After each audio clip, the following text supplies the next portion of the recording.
Good afternoon, everyone. Looking into decentralized finance for 2.0 run-up in cryptocurrency. Ran into this article, MasterCard joins blockchain digital identity alliance. I didn't know what the Trust Over IP Foundation was, but it includes Accenture, Evernym, IBM, R3, that's private blockchain out of Singapore. But we're all familiar with ID 2020 to provide a digital identity for everyone. Now this is somehow lumped into the COVID Credentials Initiative to develop Immunity Passport. You're going to have to pay for this monthly or quarterly. At least some prices are coming out between $20 and $90. This was first pushed by the airlines, electronic travel authorization, to make sure you wouldn't infect anybody on the plane. COVID Credentials Initiative, deploy privacy-preserving verifiable credentials. This is where it gets deep and strange.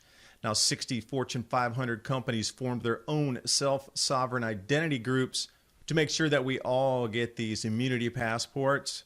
At least that's a surface layer, because when we get into the universal registrar, otherwise known as a decentralized identifier, it goes deep and it keeps rewinding to the same companies again and again, from the finance to the operating systems.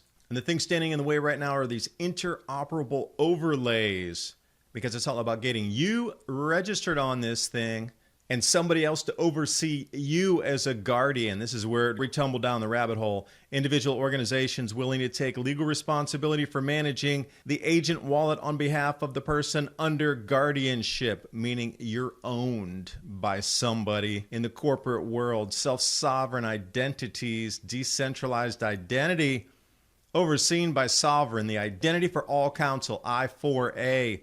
And the guardianship means you're an owned piece of property. They're going to digitize individuals, organizations, natural things and man-made things. You want to touch any of that? You're going to have to be using V-Code. And to give you an idea of the money and backing behind this, these are just the players in Singapore that are bringing this to life. Australian politicians say you won't be able to partake in any type of everyday life if you don't get this COVID passport. RFID chips are not mandatory for now, but you shall not buy, sell, or trade without this mark. And in the year 2020, it's so important to keep your body functioning at optimal performance. And collagen may be the closest thing we will ever get to a true fountain of youth. After all, collagen's the most abundant protein in your body and essentially the glue that holds it all together. Even worse, various lifestyle factors that you may have been exposed to, such as poor diet, lack of sleep, smoking, pollution, stress, all of these can deplete your collagen levels even faster. And the year-over-year loss of the most abundant protein in our bodies is the key reason that we start to look and feel older. When you're middle-aged, you're only producing half of the collagen you did in your youth. My focus is about digestive health, because the change in our diets from foods being unavailable and moving to seasonal harvests, and the entire spectrum of availability of foods is changing. There's so much more to talk about with the benefits of collagen. You can visit healthwithadapt2030.com to learn more. The link's in the description box below.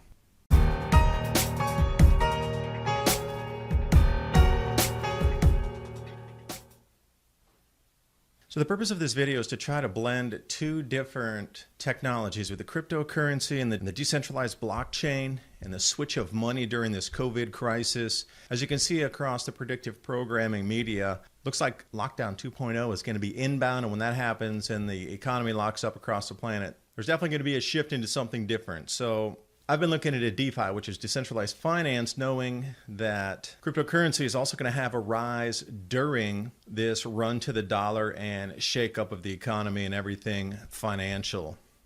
And if you remember 2017 with all the ICOs in the run-up, it looked very much like this, or it was flat, it got a couple bumps, and then off to the moon. And I was really interested in the way Visa was sort of moving in the direction of doing digital asset service plans.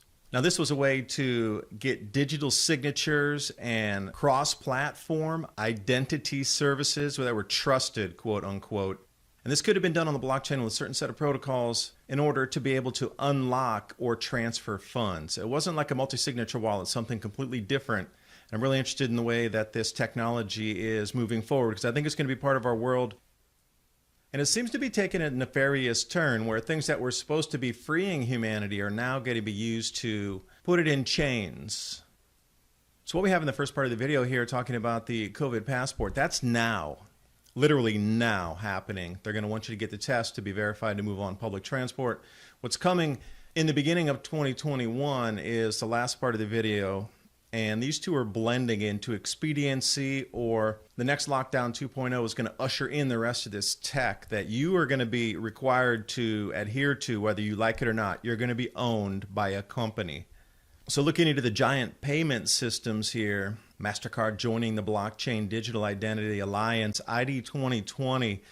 Now this is a protocol that's put out by Gates and an enormous amount of others that are going to require digital identity. This is the whole thing about getting the star on your driver's license if you're in the United States. You know how they're not going to let you board a plane unless you have this? It's to try to funnel you into this system, because unless you're going to want to not travel ever again, you're going to have to get this. So I went to the ID 2020 website to try to dig out a little more information, and obviously it's very general, very generic. It just says provide a digital ID to everyone. Doesn't sound that nefarious until you understand what that means about tracking you. But another thing, the way the ID 2020, I thought it was maybe a spacing issue in my computer, but then as I tried another device and noticed the ID 2020, how the 2 is chopped off. So for me, that was a signal to maybe invert it and mirror it. So I did a couple combinations here, and then if you double it again, you get this IB8 with some strange symbol in the middle, which I still am trying to look up. I haven't found it yet, but then you get the 8 reverse BI. So if you know anything about the symbolism here, please put it in the description box below so we can share information. And then beyond the catchy headlines, which most people don't go after, if you read further into it, you're going to see this ID 2020 Alliance is basically started by Microsoft. And then it mixes in all these biometric technologies and digital identities. But then there has to be a storehouse or the technology behind it to run it all. It's not just blockchain, that's its own thing, but then there has to be an interface between that and companies holding on to this information. And that's where we get into Accenture, IBM, Oracle, and the whole gamut of tech companies. And it does seem at the end of this is going to be a global ID system, not country-centric. Now, the way to soft trickle this thing in here is your immunity passport. This is pushed by the airlines. So if you fly for business, you're definitely going to have to get it. If you're involved in the travel industry, you must get it or else you will lose your job. So it's a way for the soft drip feed disclosure into this. Immunity passport, airlines are calling for it, digital ID tracking system. So if you want to ever travel again and get on an airplane, they're going to make you go to your doctor and get a test. And before you can get on the airplane, you'll have to enter their credentials into some system weeks before or a week before you travel, and this will be on a central database, and then the airlines will have access to it. Now, I don't know how much access they have to your medical records, but they'll have an access to see a positive, negative reading, and that's where it begins. And here's where we tumble down the rabbit hole, because 60 Fortune 500 companies right now are creating something called the Self-Sovereign Identity Group. And what they're going to do is focus all their efforts into creating these immunity passports, which are going to be required for you to get on a subway or get into a taxi or take an Uber, or if you want to book an Airbnb in the future, you're going to be required to do this. And as I've heard, somebody said that even to enter a grocery store in the future, you'll have to show this, that you're tested negative so you don't contaminate the cans on the shelves or something. So taking a look here at Ledger Insights, deeper dive into the article, these immunity passports. And the whole group spearheading this is called COVID Credentials Initiative, CCI.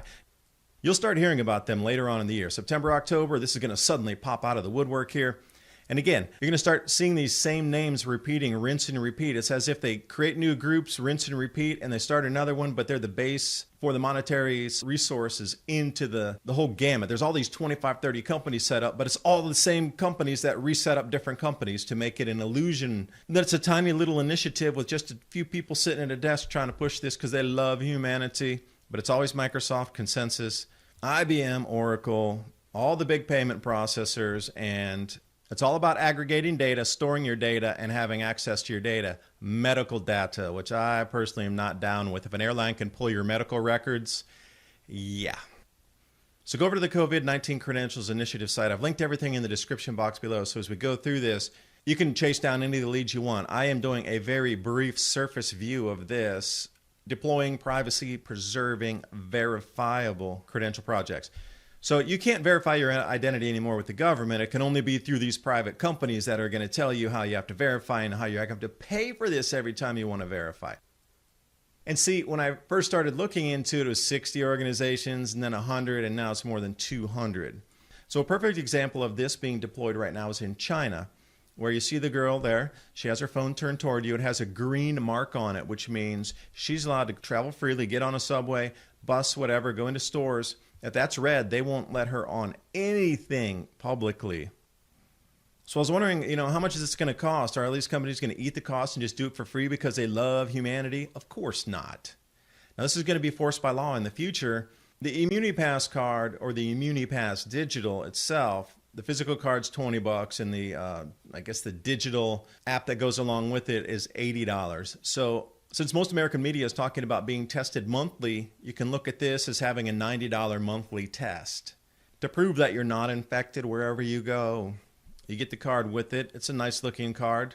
But see those barcodes and the QR code on there? This is where it gets a little bizarre. Because anybody can check on you. Anybody who has access to this data system here. All they have to do is either scan either of those and then boom, your identity is going to come up and everything about your medical history associated with the COVID inside this thing. Plus they're going to know your name, your address, your identity, your birth date, the height, and all these things about you biometrically. Now, it's anybody who has access to the system, and that's going to be millions and millions and millions of people. So nothing could go wrong with that, I'm sure. So how it seems to work so far here is you're going to get a color code assigned to your ImmuniPass based on the test results that you have to go to your doctor yourself and get, and then you put it into ImmuniPass, and they enter their credentials for you, whatever the scan code was off of your medical results. White is not tested. So this is interesting. Why would they have a code for no test unless they're going to give this to everybody as an ID, and then wherever you go, if it's white or you didn't get tested, you're not allowed in? Why would there be a no test? Obviously, if you have it, you had some test, unless they're going to give it like driver's licenses, passports, or with social security numbers, whatever, and it's going to color code you with what you are. Red, you're positive. Then you're going to have to take additional tests and additional tests and additional tests until you can prove some sort of antibodies. And then yellow will be some sort of presumed immunity. And then green will finally turn over from the red after you've had umpteen tests to prove something. And ImmuniPass is not the only one out there. And I did a previous video on this talking about just the one aspect of entering a supermarket that's going to be required beyond the mask wearing and all that. You're going to have to show this as green before they're going to let you into a store where if you're getting stimulus money, at least in the United States, that'll be deposited into your digital wallet with the new Fed coin. You're going to be required to take this in at the point of purchase. No green, no entry. And everybody's going to have this on their phones or else you're not going to be able to go in anywhere. Buy, sell, trade, or transact. Now, CoviPass is another one. So there's 3 already rolled out. And these are multi-billion-dollar companies rolling these platforms out to get you tested and into the system. Now, the ultimate goal of this, after reading a few white papers, which I'll present in just a second here, is V-code. It's going to be the one code, the infinite possibility, and I love how they put event tickets. Like really getting my full digital identity and medical records onto a code system on an app on a computer or a card that's QR code or barcode swipeable. It's all about travel tickets and event tickets. Sure it is. It's all about control over you. And with the CCI here, you're the holder or the provider. But somewhere in the middle, you get claimed by a company with the verifier, which is the technology protocol to show if it's green, red, white, blue, purple, whatever. And the issuer, which is the one that's going to be giving you the credentials. So who put those two in charge of saying, oh, now you have to go through my protocol because I just made it up and I'm going to mandate through the Congress people that we bought off that you take this and you're in part of it now. It's pretty much what just happened. And like I said, most people skim headlines, but I'm one of those guys who likes to read deeper. So the Ledger Insights continues with this digital identity. MasterCard is now joining something called the Trust Over IP Foundation. I never heard of it before doing this video. Evernym, IBM. Well, R3 I'm familiar with because I met a couple guys in Taipei that were from Singapore that were coming up. It's a private blockchain and it's meant just for this. No public eyes. They're going to run everything on private blockchain that's involved in this whole track and trace. So Trust Over IP has its own individual website with all the members, so I put all that below in the description box too. This list here is tiny what you're seeing in comparison to all the others that are involved in this overlap. between the Universal Register and the COVID Trust IP with all the initiatives. So you start seeing the same names again and again, and it was really baffling and almost disturbing. Every website I went to had the same main characters as the main funding entities for all of this. Like I said in the beginning, it seems as if they've all come together. They have Idea A, and they create a new company for Idea A. Okay, that's the app.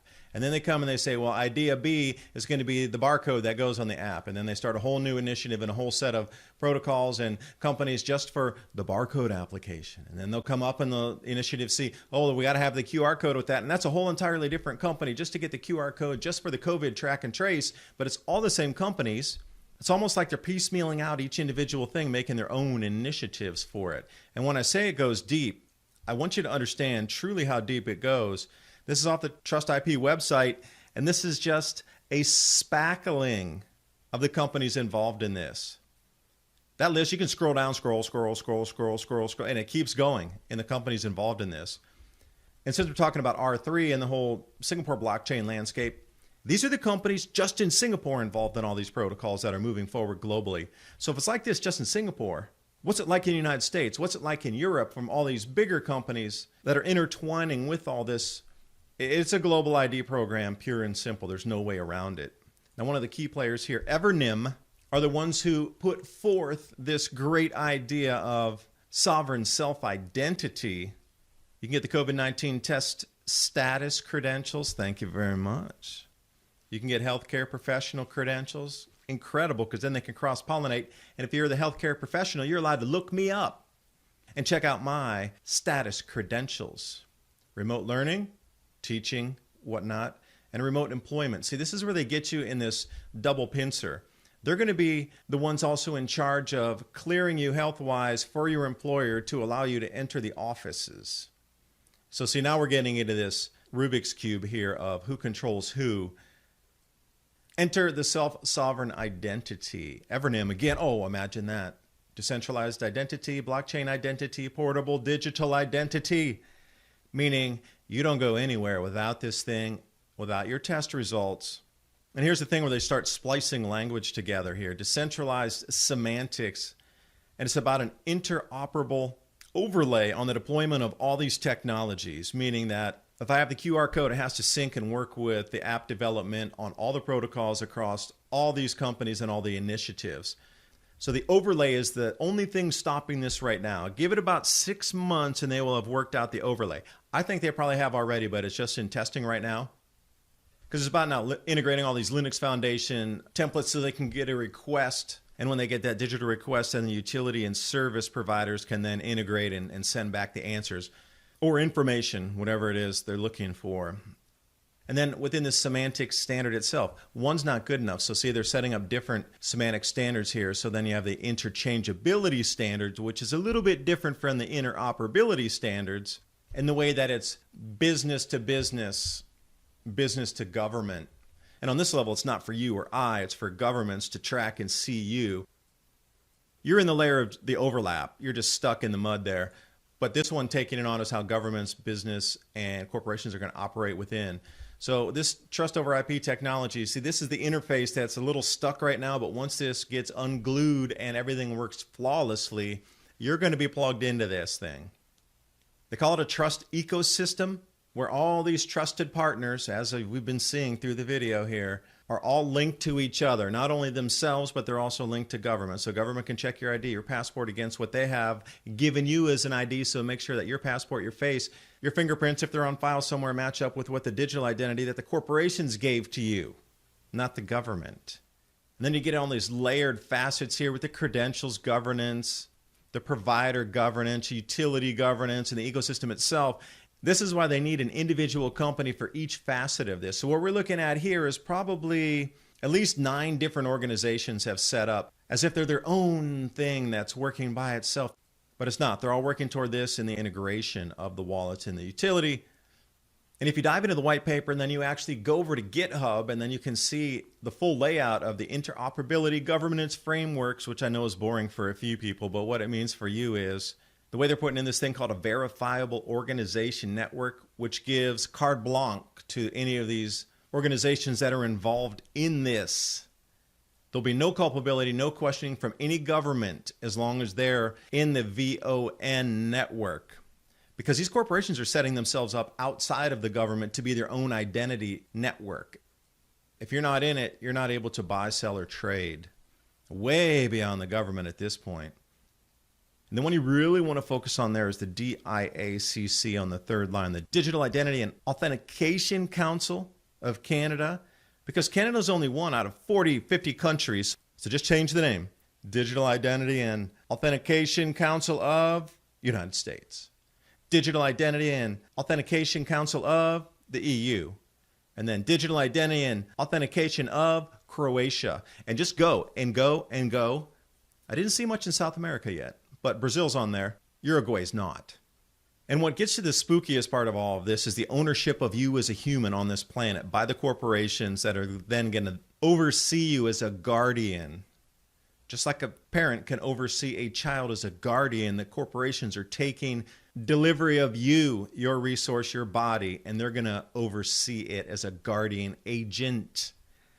Now, they're going to call it digital guardianship, and it's going to be put in the cloud. They're going to call it a cloud agent or a cloud wallet service where, highlighted in blue, an individual or organization willing to take the legal responsibility for managing that cloud agent wallet / FedCoin deposited for your stimulus on behalf of the person under guardianship called the dependent.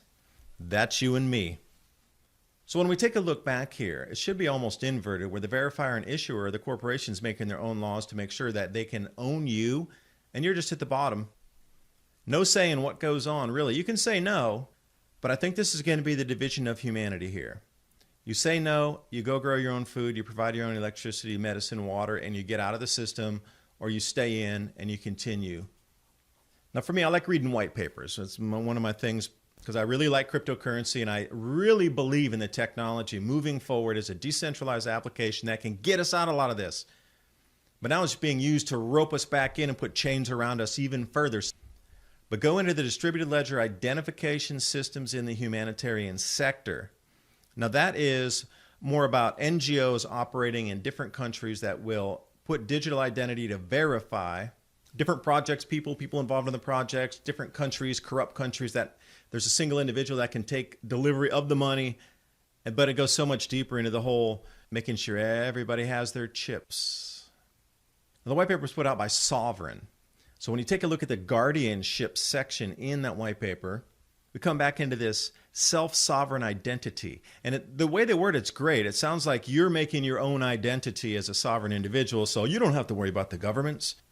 But no, it's about the corporations making the identity for you that you have to use, not the government. See, this is completely different.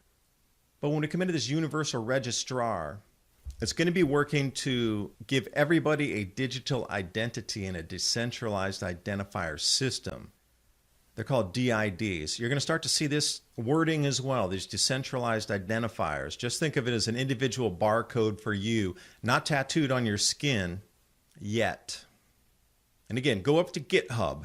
You can check out anybody's project that has something with either decentralized finance, blockchain, and there's so many others out there too. Patents and anything digital in that whole space of storage, integration, computing, or whatever it is. GitHub is the place to go to find this. I tracked down the Identity Foundation, decentralized identity. So all the information is here, and I'm just chasing down leads as I find them. But the scariest thing for me that maybe dropped my jaw here for a second was the Identity for All Council. Now, this sounds something straight out of whatever dystopian movie you can name through history, or even some of these off-world space movies, you know, Star Trek and whatever it would be. The I4A.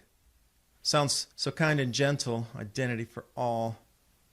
So when you see such innocent language as MasterCard joins the ID 2020 initiative exploring decentralized digital identities, that's exactly what they're doing. To own you. And not just you, individuals. It'll be about organizations, governments, companies, natural things, man-made things. Anything ever made, anything ever grown, natural or synthetic, will be in this system digitized. And when you have to buy your food by the calorie moving forward, which is part of this plan, you will have to understand cloud wallets, You will have to understand blockchain.